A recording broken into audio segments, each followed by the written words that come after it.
spate pentru cei care n-au luat deloc. Cei care n-au luat deloc să vină mai în față, vă rog. Cei care n-au luat deloc.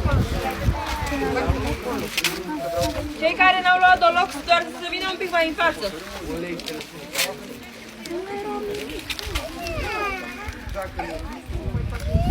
Ce iubitul meu? Cine plânge? Uite ăsta mic plânge. Ce plânge? Ce plânge, mă? Da, Alex. De ce plânge?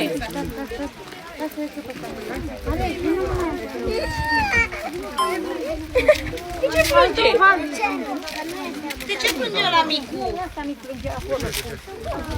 Cine a luat să meargă mai în spate, vă rog! Cine a luat să meargă mai în spate?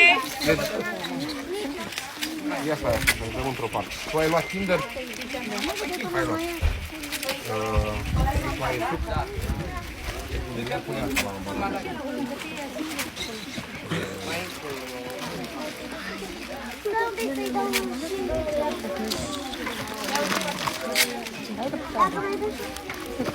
Mai sunt frați la care se poate da 2 sau 3.